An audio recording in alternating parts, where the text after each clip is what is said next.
Bismillahirrahmanirrahim. Assalamualaikum warahmatullahi wabarakatuh. Perkenalkan, nama saya Emran Pratama Adin, NIM 202018800053. Jadi di sini saya akan menjawab soal UAS AIK semester 3 nomor 1A dan nomor 3B. Nomor 1A berbunyi, salah satu rumusan yang dijadikan sebagai landasan ideologis bagi Muhammadiyah ialah Muqaddimah Anggaran Dasar Muhammadiyah. Poin A, jelaskan hakikat dan fungsi Muqaddimah Anggaran Dasar Muhammadiyah. Langsung saya jawab. Hakikat dan fungsi Muqaddimah Anggaran Dasar Muhammadiyah yaitu Muqaddimah Anggaran Dasar Muhammadiyah pada hakikatnya merupakan suatu kesimpulan dari perintah dan ajaran Al-Quran dan As-Sunnah tentang pengabdian dari manusia kepada Allah Subhanahu wa Ta'ala. Amal dan perjuangan bagi setiap umat Muslim yang sadar akan kedudukannya selaku hamba dan khalifah di muka bumi yang berfungsi sebagai jiwa, nafas, dan organisasi yang harus dijadikan sebagai asas dan pusat tujuan perjuangan Muhammadiyah. Muqaddimah Anggaran Dasar Muhammadiyah merupakan doktrin ideologi Muhammadiyah yang memberikan gambaran tentang pandangan Muhammadiyah mengenai kehidupan manusia di muka bumi ini, termasuk di dalamnya cita-cita yang ingin diwujudkan Muhammadiyah dan cara-cara yang dipergunakan untuk mewujudkannya. Sebagai sebuah doktrin, ideologi Muqaddimah Anggaran Dasar Muhammadiyah adalah pokok pikiran yang menjiwai dan melandasi gerakan Muhammadiyah. Muqaddimah Anggaran Dasar Muhammadiyah memiliki dua fungsi, yaitu sebagai pedoman dasar persyarikatan dalam melaksanakan amal usahanya dan merupakan ruh perjuangan dan semangat pengabdian bagi persyarikatan Muhammadiyah dari masa ke masa. Assalamualaikum warahmatullahi wabarakatuh. Perkenalkan, nama saya Eko Julianto Abdullah dengan NIM 202018800667 dari Prodi Pendidikan Dokter Fakultas Universitas Muhammadiyah Surabaya. Saya adalah anggota kelompok 2 AIK angkatan 2020. Baik, sekarang saya akan menjawab soal nomor 1B, jelaskan isi pokok kandungan Muqaddimah Anggaran Dasar Muhammadiyah. Baik, dalam perjuangan melaksanakan usaha menuju tujuan terwujudnya masyarakat Islam yang sebenar-benarnya, di mana kesejahteraan, kebaikan, dan kebahagiaan luas merata, Muhammadiyah ini mendasarkan segala gerak dan amal usahanya atas prinsip-prinsip yang tersimpul dalam Muqaddimah Anggaran Dasar, yaitu 1. Hidup manusia harus berdasar tauhid, ibadah, dan taat kepada Allah. Yang kedua, hidup manusia bermasyarakat. Yang ketiga, mematuhi ajaran-ajaran agama Islam dengan berkeyakinan bahwa ajaran Islam itu satu-satunya landasan kepribadian dan ketertiban bersama untuk kebahagiaan dunia akhirat. Lalu, selanjutnya menegakkan dan menjunjung tinggi agama Islam dalam masyarakat adalah kewajiban sebagai ibadah kepada Allah dan ihsan kepada manusia. Lalu, selanjutnya ittiba kepada langkah dan perjuangan Nabi Muhammad SAW. Lalu melancarkan amal usaha dan perjuangannya dengan ketertiban organisasi dan pedoman amal usaha dan perjuangan Muhammadiyah. Nah, menilik dari dasar prinsip tersebut, maka apapun yang diusahakan dan bagaimanapun cara perjuangan Muhammadiyah untuk mencapai tujuan tunggalnya harus berpegang teguh akan ajaran Allah dan Rasul-Nya, bergerak membangun di segenap bidang dan lapangan dengan menggunakan cara serta menempuh jalan yang diridhoi Allah. Assalamualaikum warahmatullahi wabarakatuh. Saya Denaya Ayudiani Saputri, NIM 202018800001 akan menjawab pertanyaan AIK nomor 2A. Para pimpinan Muhammadiyah di semua tingkatan struktural dan warga Muhammadiyah seharusnya memahami kepribadian Muhammadiyah. Pertanyaan yang A, apa yang dimaksud dengan kepribadian Muhammadiyah? Jelaskan.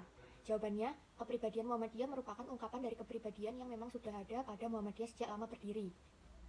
Kepribadian Muhammadiyah merupakan penegasan diri bahwa Muhammadiyah bukan berdakwah melalui partai politik dan bukan pula dengan jalan ketatanegaraan, melainkan dengan pembentukan masyarakat tanpa memperdulikan bagaimana struktur politik yang menguasai sejak zaman Belanda, Jepang sampai zaman kemerdekaan saat ini. Kepribadian Muhammadiyah adalah sebuah rumusan yang menguraikan tentang jati diri, apa dan siapa Muhammadiyah, kemudian dituangkan dalam bentuk teks yang dikenal sebagai Matan Kepribadian Muhammadiyah.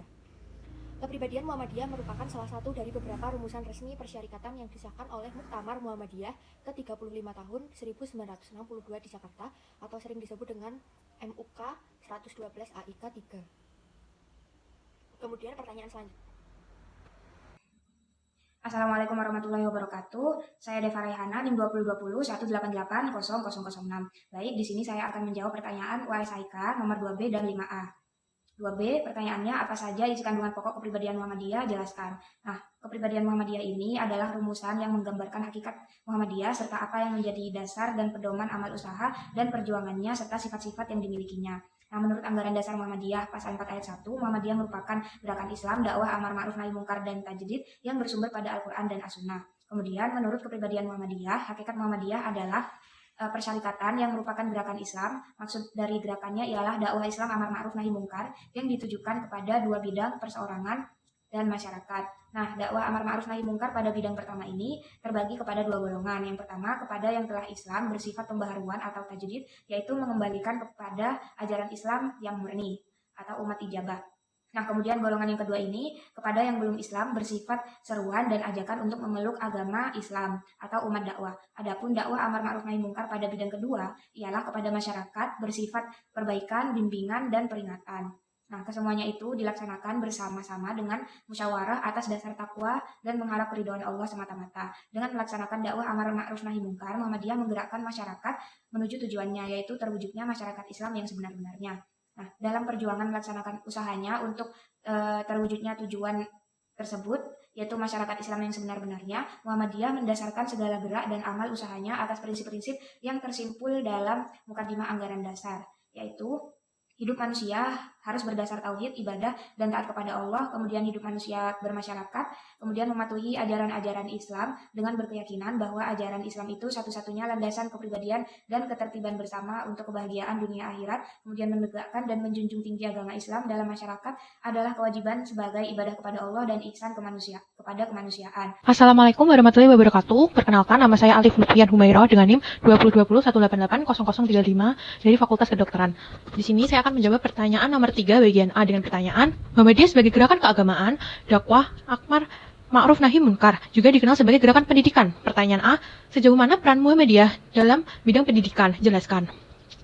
Dalam dunia pendidikan, Muhammadiyah telah melakukan aktivitas dalam bentuk mendirikan madrasah-madrasah dan pesantren dengan memasukkan kurikulum pendidikan dan pengajaran ilmu pengetahuan umum dan modern. Mendirikan sekolah-sekolah umum dengan memasukkan kurikulum keislaman dan kemuhammadiyahan. Lembaga pendidikan yang didirikan di atas dikelola dalam bentuk amal usaha dengan penyelenggara dibentuk sebuah majelis dengan nama Majelis Pendidikan Dasar dan Menengah. Secara vertikal mulai dari pimpinan pusat sampai ke tingkat pimpinan cabang. Di sini dalam bidang pendidikan hingga tahun 2010 Muhammadiyah memiliki 4.623 taman kanak-kanak, 6.723 pendidikan anak usia dini, kemudian ada 15 sekolah luar biasa, kemudian ada 1.137 sekolah dasar, 1.079 madrasah ibtidaiyah, kemudian ada 347 madrasah diniyah, lalu 1.178 sekolah menengah pertama, kemudian ada 507 madrasah sanawiyah, 158 madrasah aliyah, 589 sekolah menengah atas, 396 sekolah menengah kejuruan, 7 mu'alimin atau mu'alimat, 101 pondok pesantren, serta 3 sekolah menengah farmasi. Dalam bidang pendidikan tinggi, sampai tahun 2010, Muhammadiyah memiliki 40 universitas, 93 sekolah tinggi, 32 akademi, serta 7 politeknik. Kemudian dengan kuantitas lembaga pendidikan yang sudah dimiliki Muhammadiyah tersebut, Muhammadiyah terus mengembangkan dan membentuk inovasi-inovasi dalam bidang pendidikan ini agar peserta didiknya mampu menjawab tantangan zaman. Saat ini sudah ada lembaga pendidikan yang sudah mapan, namun ada juga yang belum. Untuk yang belum mapan inilah yang masih membutuhkan perhatian lebih dari Muhammadiyah untuk terus mengembangkan dan memajukannya. Lalu selanjutnya soal UAS AIK semester 3 nomor 3, yaitu Muhammadiyah sebagai gerakan keagamaan, dakwah, amar ma'ruf nahi mungkar, juga dikenal sebagai gerakan pendidikan. Menurut saudara, apa saja tantangan yang harus dihadapi oleh Muhammadiyah dalam bidang pendidikan dan bagaimana alternatif solusinya? Menurut saya, tantangan yang dihadapi Muhammadiyah dalam bidang pendidikan yaitu masalah kualitas pendidikan. Amal usaha Muhammadiyah dalam hal kualitas mengalami dua masalah sekaligus. Yang pertama, terlambatnya pertumbuhan kualitas dibandingkan dengan penambahan jumlah spektakuler, sehingga dalam beberapa hal kalah bersaing dengan pihak lain. Kedua, tidak meratanya pengembangan mutu lembaga pendidikan. Yang kedua, permasalahan profesionalisme guru. Yang ketiga, masalah kebudayaan atau alkulturasi. Terdapat tantangan bagi pendidikan Islam, yaitu dengan adanya alkulturasi tersebut, maka akan mudah masuk pengaruh negatif seperti kebudayaan, moral, dan akhlak anak. Oleh karena itu, hal ini merupakan tantangan bagi pendidik Islam untuk memfilter budaya-budaya yang negatif. Lalu selanjutnya yaitu permasalahan strategi pembelajaran. Lalu ada masalah kemajuan ilmu pengetahuan dan teknologi. Lalu ada tantangan era globalisasi terhadap pendidikan agama Islam, diantaranya krisis moral. Lalu yang terakhir ada dampak negatif dari era globalisasi, salah satunya contohnya adalah krisis kepribadian. Solusinya adalah Muhammadiyah perlu melakukan upaya pengesahan dan penghidupan kembali Muhammadiyah sebagai gerakan pendidikan dan gerakan pengembangan dan pengelolaan. Muhammadiyah harus dapat menjadi filter atau penyaring agar kebudayaan asing yang bersifat negatif tidak ikut masuk dan pada akhirnya akan merusak moral dan kepribadian pelajar Muhammadiyah. Salah satu yang perlu terus dikembangkan adalah dengan terus memberikan materi al-Islam ke Muhammadiyaan yang diharapkan dapat menjadi pencerah bagi para pelajar di Muhammadiyah, serta harus mengembangkan strategi pembelajaran yang tidak hanya kaya materi namun juga kaya motivasi. Sekian dari saya, kurang lebihnya mohon maaf. Assalamualaikum warahmatullahi wabarakatuh. Baik, sekarang saya akan menjawab nomor 4 sebagai pengawal dakwah agar umat Islam mengamalkan ajaran Islam secara benar baik dalam bidang akidah maupun ibadah Muhammadiyah dikenal sebagai gerakan tajrid dan tajdid. Nah, untuk soal nomor 4A, apa yang dimaksud dengan gerakan tajrid dan tajdid? Jelaskan. Baik, pertama, istilah tajrid berasal dari bahasa Arab, berarti pengosongan, pengungsian, pengupasan, pelepasan, atau pengambilan alihan. Sedangkan tajrid dalam bahasa Indonesia berarti permurnian. Istilah ini tidak sepopuler ketika menyebut istilah tajdid.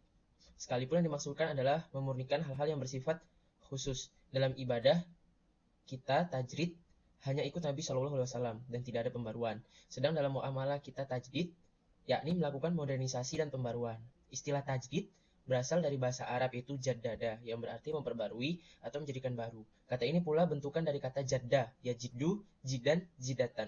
Artinya sesuatu yang ternama, yang besar, nasib baik dan baru.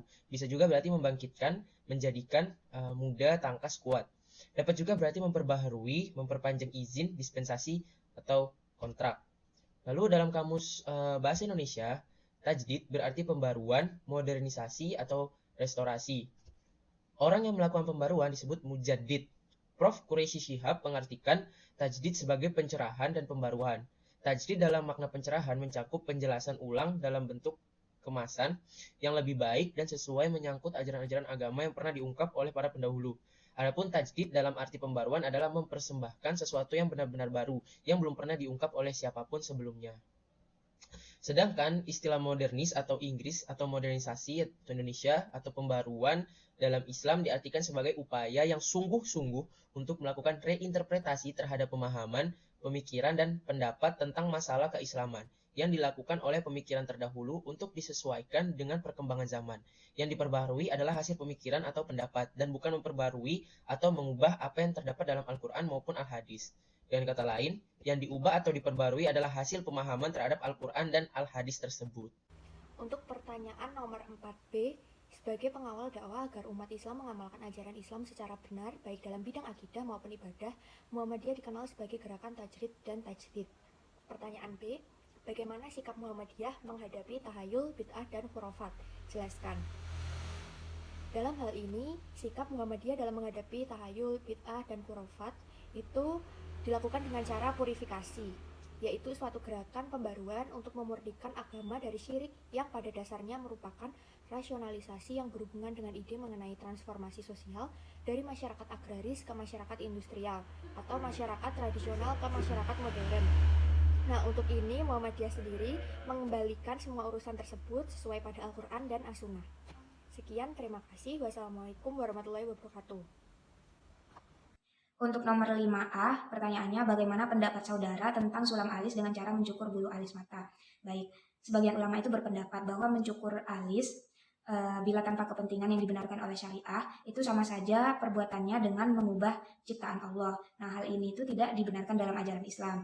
Kepentingan yang dibolehkan, yang dibenarkan dalam syariat itu misalnya untuk pengobatan, yakni kalau ada penyakit tumor di bagian alis, kemudian untuk mengobatinya alis tersebut harus dicukur habis, maka itu termasuk lil hajat, kebutuhan untuk pengobatan, maka hal tersebut diperbolehkan. Namun, kalau tidak ada kebutuhan yang semacam itu atau kebutuhan yang darurat, melainkan hanya kurang puas dengan penampilan wajah, maka hal itu bisa dikatakan sebagai perbuatan kurang bersyukur terhadap karunia Allah. Jadi menurut saya, mencukur alis bila tanpa kepentingan yang dibenarkan oleh syariah, seperti tidak untuk pengobatan, itu hukumnya tidak diperbolehkan dan hukumnya terlarang. Namun jika untuk kebutuhan, misalnya untuk pengobatan tadi, mencukur alis tidak apa-apa dilakukan.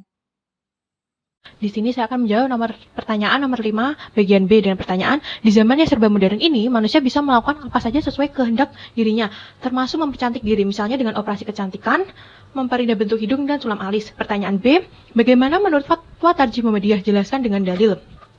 Dalam beberapa hadis bahwa Allah melaknat perempuan yang membuat tato, perempuan yang minta dibuatkan tato, dan perempuan yang minta dicabutkan bulu alisnya.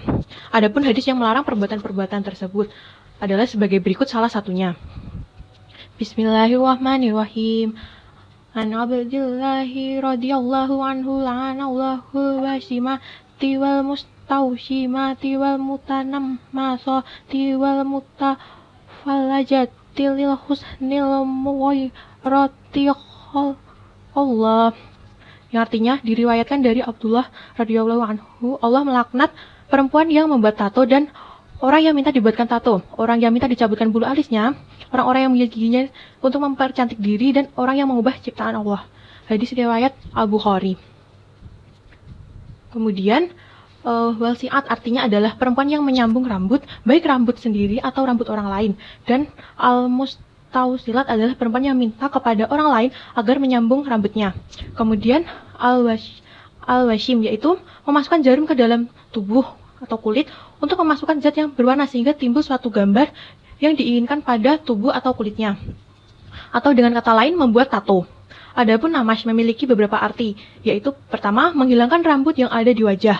Kedua, mencabut bulu alis agar lebih tinggi atau sama. Yang ketiga, mengarik bulu alis sampai tipis.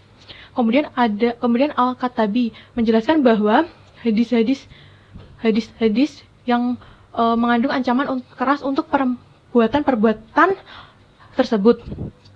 Dengan alasan satu, adanya unsur penipuan, al-washi dan al-qada. Yang kedua, merubah ciptaan Allah. Kemudian di kalangan para ulama, ada perbedaan tentang bolehkah mencabut atau mencukur bulu selain bulu alis. Imam At-Tabari berpendapat bahwa perempuan tidak boleh melakukan perubahan terhadap apa yang telah diciptakan baginya, baik dengan cara mengurangi maupun menambahkan. Sedangkan Imam An-Nawawi mengecualikan dari pengertian an-namash, yaitu menghilangkan bulu yang tumbuh di bawah bibir atau bulu kumis. Karena hal semacam ini tidak diharamkan, bahkan sangat dianjurkan. Dengan keterangan di atas tadi, yaitu mencukur bulu alis baik sedikit maupun banyak dilarang dalam agama Islam. Dan orang yang melakukan perbuatan seperti itu akan mendapat laknat dari Allah.